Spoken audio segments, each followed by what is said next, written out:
A literatura inglesa, ela é incrivelmente variada e tem uma história muito longa e uma tradição igualmente longa, com desdobramentos contemporâneos também muito variados.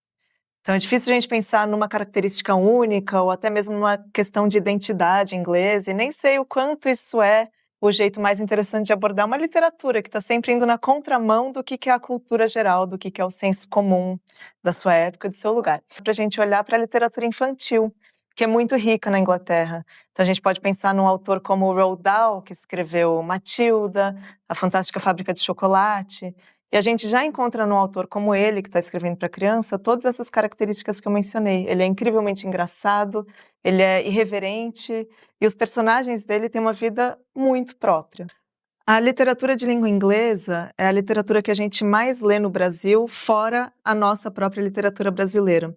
Então, muita gente já é iniciado nessa prática, muita gente já começou, então acho que dá para começar por qualquer um dos caminhos que interessem, né? Tem autores que são muito populares, como Tolkien, como, por exemplo, o próprio Roald Dahl, a Virginia Woolf, Shakespeare, todos esses são caminhos possíveis e muitos mais, infinitos mais. A gente tende a pensar num cânone literário como uma coisa muito estanque e até meio careta. Mas o cânone ele foi se formando a partir de autores que, cada um na sua época, estava subvertendo tudo que tinha vindo na literatura até então, né? Cada um desses autores que acabou sendo eleito como um grande autor da literatura inglesa, o que eles estavam fazendo era recriar a literatura. O que eles estavam fazendo era romper com as regras que existiam no jogo até então. E a literatura inglesa, ela se beneficiou incrivelmente de muitas fontes diferentes, de muitos autores diferentes. Então a gente pode pensar em nomes que nem sequer são ingleses e que escrevem literatura canônica inglesa. São hoje em dia considerados parte desse grande acervo. Como, por exemplo, Joseph Conrad, que era polonês, e que escreveu em inglês e que se tornou um dos grandes nomes da literatura inglesa.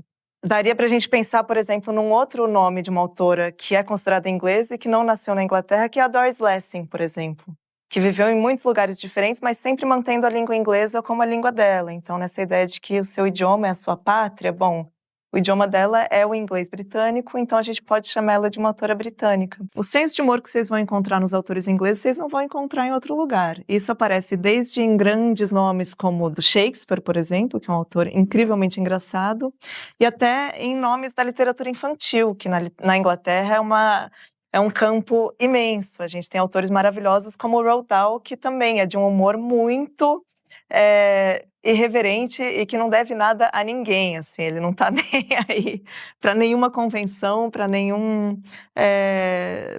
os bons modos que muitos autores de literatura infantil às vezes acham que é obrigatório seguir. Tem uma autora maravilhosa que é a George Eliot, que publicou um romance dos mais lindos, acho que já escritos, na minha opinião, assim, pela humanidade, que chama Middlemarch, que é o nome de uma cidadezinha, uma província rural.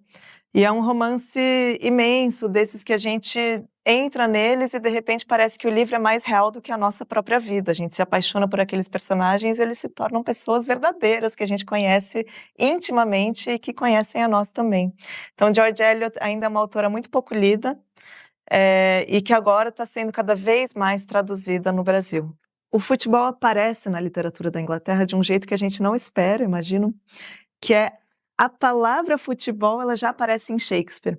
Lá em 1600, ela aparece no Rei Lear, e ela aparece porque já existia um jogo parecido com o que é o futebol contemporâneo, apesar de que as regras eram outras, mas era dos jogos mais violentos que existiam na época. Estava ali quase em pé de igualdade com as lutas, com a esgrima, as pessoas se machucavam seriamente no futebol. Então aparece no Rei Lear num momento de muita violência entre os personagens, uma referência ao futebol. E daí, claro, a gente assiste futebol porque a gente gosta de sofrer. Eu acho que a gente gosta de ler também muitas das coisas também porque a gente gosta de sofrer dentro de um contexto em que a gente pode também fechar o livro e se afastar e respirar quando o negócio fica apertado demais.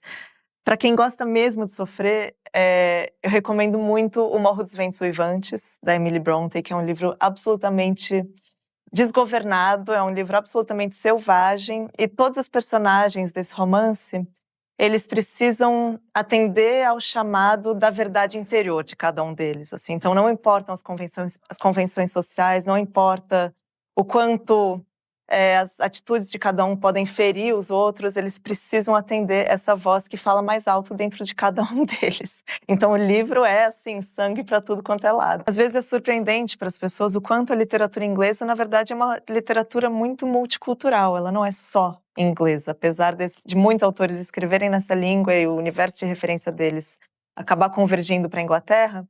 A gente tem autores como, por exemplo, Kazuo Ishiguro, que é um autor nascido no Japão. A gente tem o próprio Conrad, a Doris Lessing, que são autores que não são nascidos na Inglaterra, ou o Coetzee também, que é um sul-africano, mas que tem muita relação com a Inglaterra.